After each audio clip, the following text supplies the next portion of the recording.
Hello everyone. Good morning. Rendon here, or Rendan, or Rendaniel, or honestly however else you want to pronounce it. Happy Saturday morning here, as I am actually finishing up recording on my video. If anyone has ever done any sort of content creation, you may know that the commentary piece does not always flow in a straight line. So here I am finishing out the last bit of this on the very first part of the video editing. Hope everybody is doing well.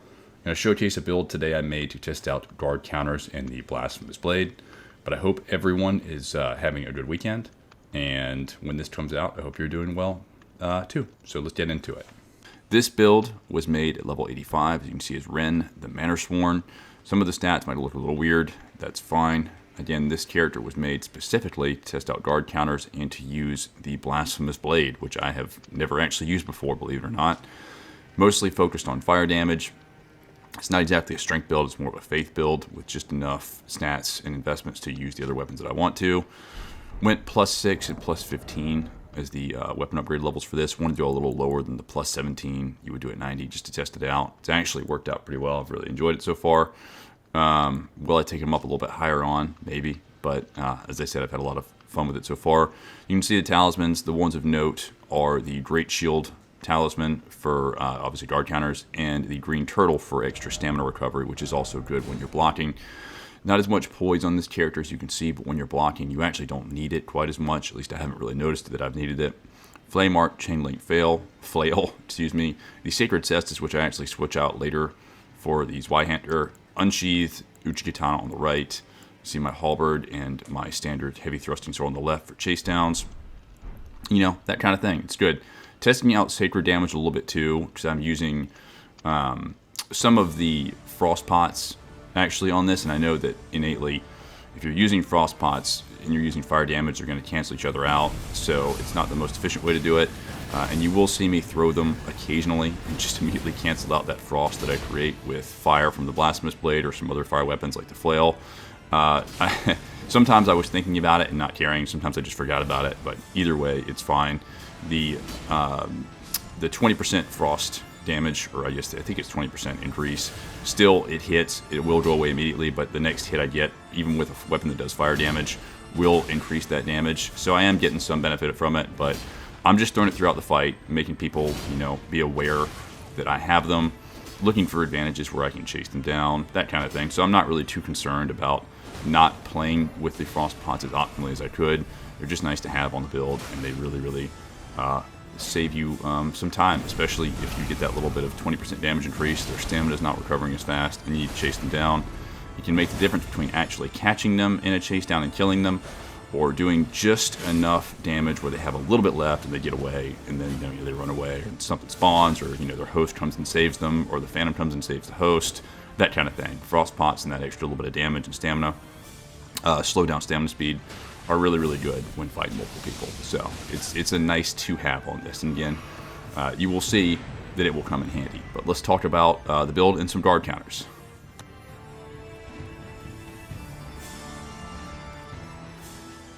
I've been wanting to experiment with guard counters since a little bit after patch 1.08, and obviously here in patch 1.09.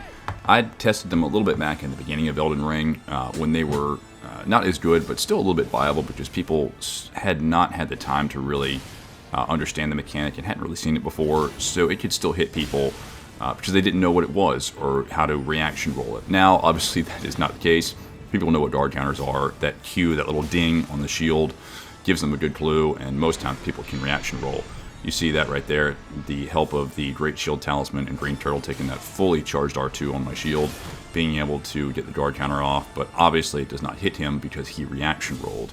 So as you can see, even though guard counters are faster, they're still not a guaranteed hit by any means. I don't think they should be a guaranteed hit either, because that would be really annoying. But if someone is not reaction rolling, if they are panic rolling, or if they are queuing up another action, you can catch people pretty easily. Or if they're in their menu, you can catch people pretty easily with guard counters, and they can do a good bit of damage over time.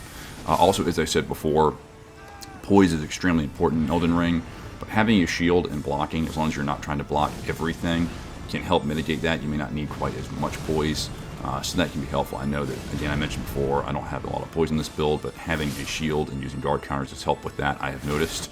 Also, I have had a lot of luck with this build. I'm not sure what the reason is behind it. Maybe it's the players I'm going against, but my win rate's been pretty good on this, so I'm not sure. Again, that's something to do with guard counters. Maybe it's just the people.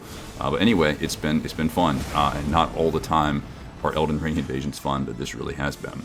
You can see some Giant's Flame take the gameplay in the background. This actually plays in very, very well with the Blasphemous Blade, because between the Blasphemous Blade, Giant's Flame take the, and as you'll see here in a minute, the Ballista on this build, which I have just enough stats to use. I have a lot of knock back and knock down, which has been, which may actually, now that I think about it, be a lot of the reason for the success on this build, because I am knocking people off of ledges with all of my abilities all the time. Now, what's great about the Blasphemous Blade, obviously, is, well, first of all, the Ash of War is pretty good. Now, you have to kind of free aim it, and most people aren't just going to walk right into it. But if you can hit people with it, it will flatly heal 10% of your entire health bar. I think there's a little bit of plus or minus in addition to that. I'm not really sure of the exact details, but it's around 10% plus on actually hitting the Ash of War. In addition to that, it functions a lot like the... I can't remember what talisman it is right now, but it doesn't matter. Whatever, anytime any enemy is killed in the level of an invasion, whether you're killing it or not, which you wouldn't be able to kill it because you're an invader, but you're getting 4% back as well. So 10% back on hit with the Ash, 4% back all the time, just for holding the weapon. You're not even taking up a talisman slot, so that's really nice to have. That wasn't the primary reason I chose this. I just wanted to test out the weapon itself. But it is a nice little bonus to have in addition to that. And you notice the HP, especially when you hit when it comes back. It's really, really nice.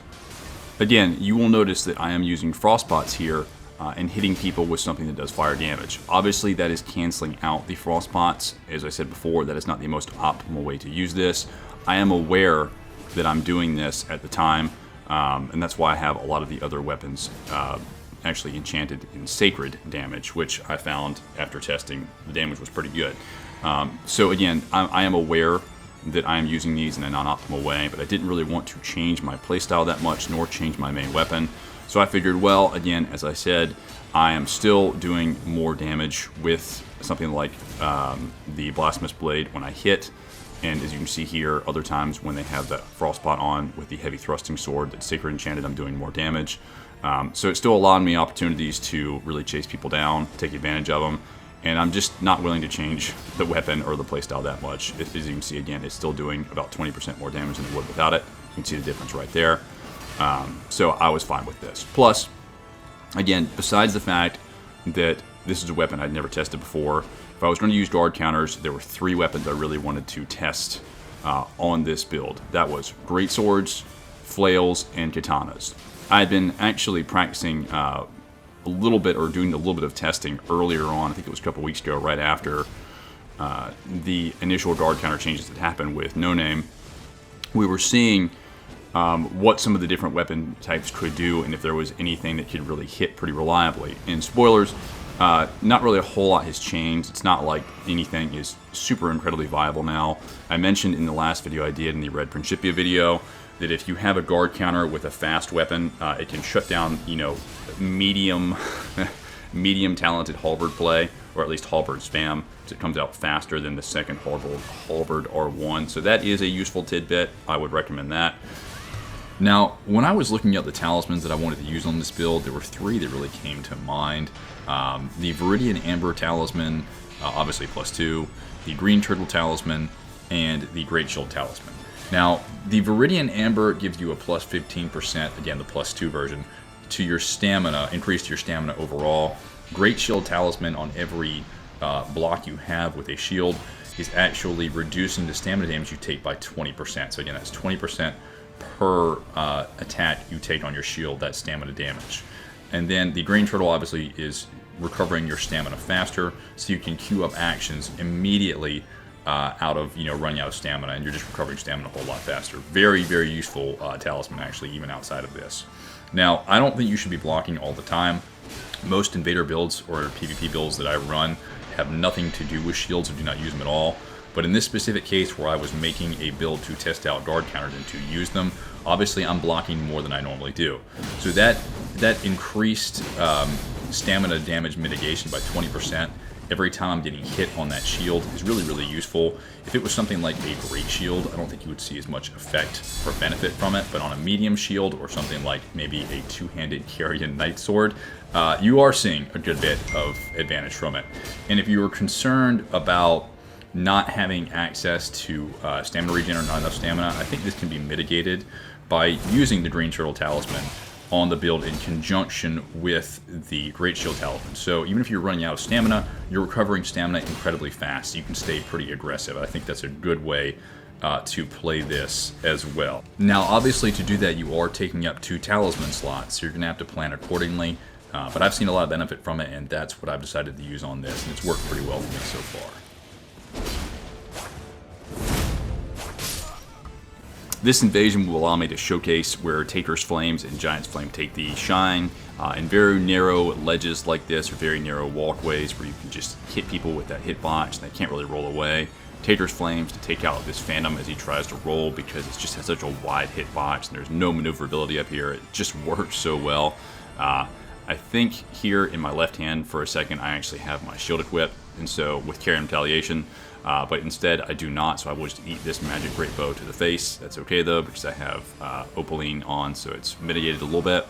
Now the host here, who has a very Rofo sounding name, and I will have a duel here between the Chilling Mist, Cannon of Haima shots versus Giant's Flame Take Thee for a very little fun exchange. And then we will close in duel with the most meta of weapons, a heavy thrusting sword and a Moon Veil.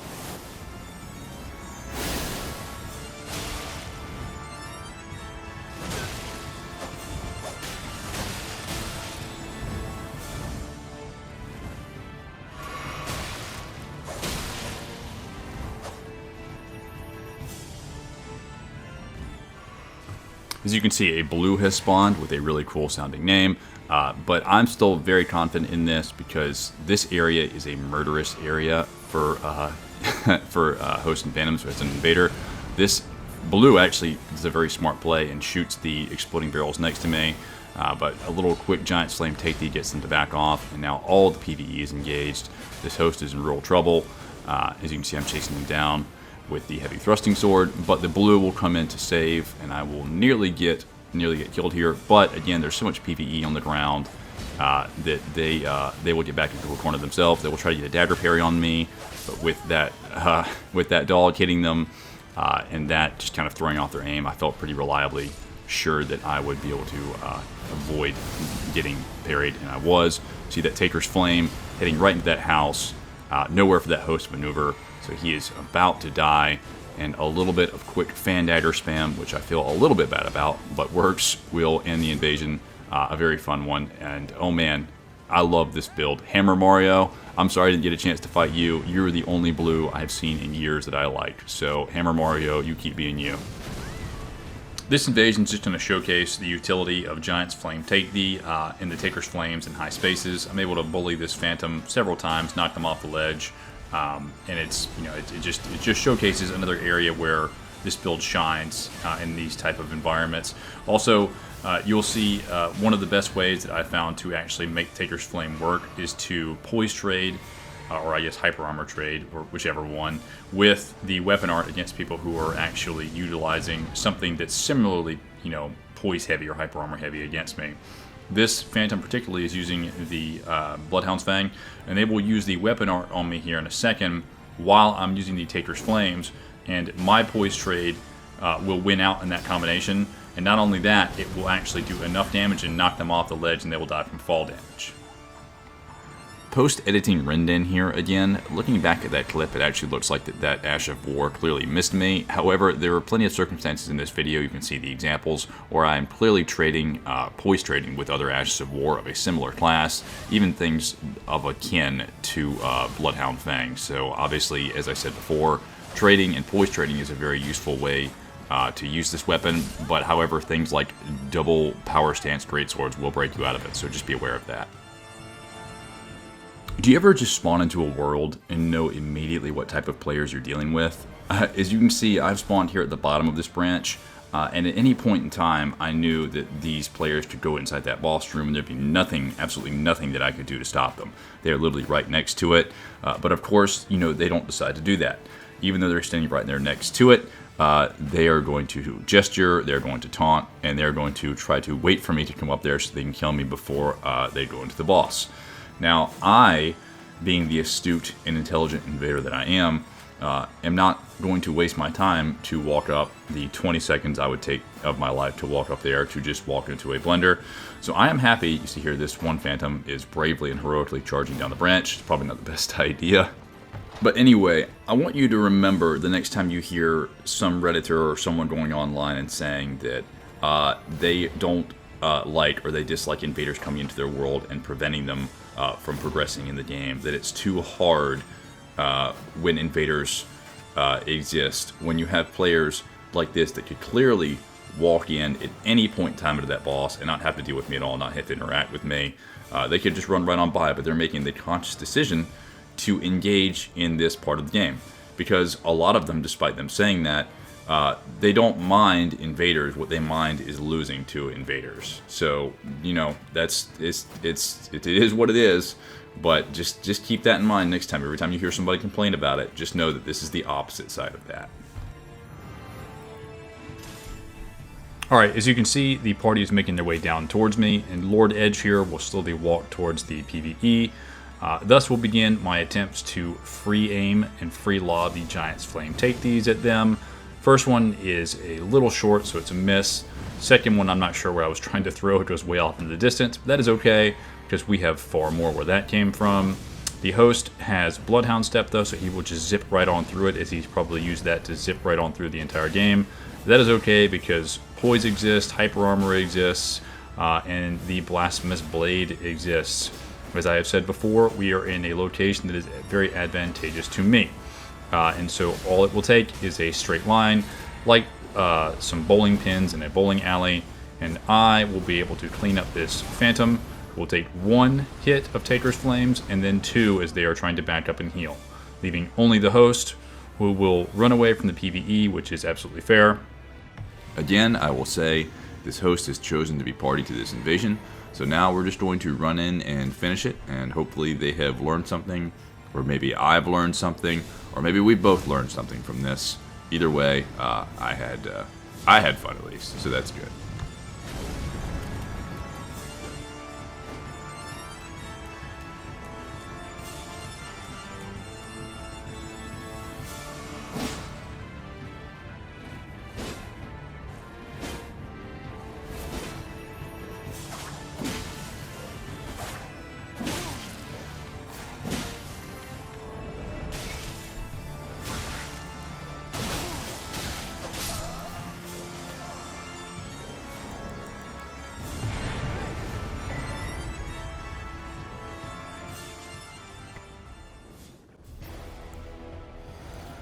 As you can see here, we get a nice solo host invasion. It's a good opportunity to test out some of the flail guard counters that I wanted to try. I'm aware that in this video I'm not saying anything revolutionary. I'm not going into any super hard data or frames to show you what works and what doesn't work for guard counters and, you know, in these recent patches, because there's not really much to show. I mean, you can kind of tell immediately what works and what doesn't work. A lot of this is just, guard counters, really the best way to use them is just to mix them in every once in a while. If you're going to use a shield and you can see that someone is clearly you know, running something that's very slow, or they're queuing up something like an R2 after an R1, you have time in between. Really, it's just going to kind of be reading your opponent. That's what you do in Elden Ring anyway. If you're facing somebody in Elden Ring, if you're doing an invasion, you know, you can't always accurately predict what they're going to do, but a lot of times you can have a good guess, and so that's where guard counters come in pretty effectively. If you can mind read your opponent, or if you can kind of have an idea of what they're going to do by watching their patterns, it's a good thing to throw in and mix up every once in a while. Clearly, I'm not doing that in this video. I'm just wildly throwing guard counters to see what works and what doesn't work, or to see what was working and what was not working. You see right there, it looks like actually a running R1 has enough time to guard counter before they queue up another action or animation there. But again, you know, if he had just rolled out there, he would have clearly escaped that guard counter. So this is just going to be purely for, you know, catching people in separate actions, catching them, you know, with any input lag or delay, that kind of thing. It works well for that, but it's not going to be a cure-all or the solution, the thing that you've been missing on your build that will make you win 100% of invasions, this is not it. But it is something that you can use every once in a while.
And that's really all I have for you today. Guard counters can be fun, although they're not anything meta, and you won't be seeing people in the arena with them really anytime soon, says the guy who uses them in the arena for this video. But again, they can be fun, and if you have a shield, they can have some practical applications. It's not something you should make a whole build around, like I have. That is not the most optimal way to do this.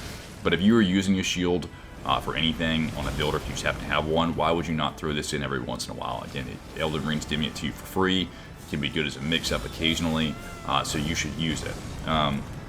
Again, that's really all I have to do or to talk about in this. If you have any suggestions or any type of optimizations, if someone has done a build similar to this before, either with the Blasphemous Blade, utilizing something along the lines of guard counters, and you have any suggestions for how to make these builds better, I'm always open to feedback. I'm always open to seeing what can be optimized in the build, what can make it better. I'm never too prideful to take any feedback from a community that I really like and enjoy being a part of, because there's so much knowledge in this community that there's no way any one person is going to contain all of it. So happy to continually be learning, and hope that I can be providing some decent and entertaining content, at the very least entertaining content, for a good while. I guess I'll catch y'all in the next episode. I think the upcoming ones will probably be a little bit shorter. Again, I love putting together footage so much. It's probably, commentary is fine, talking over it's fine, but just putting together footage and editing videos like this is so much fun and entertaining to me. I just have so many clips that I want to show that they end up being a little bit longer. So anyway, there's going to be a couple of invasions after this. I think there's maybe 2 or 3, as in the last couple of videos. Feel free to stick around for those if you want to, although again, you don't have to. As I said before, you are your own free person.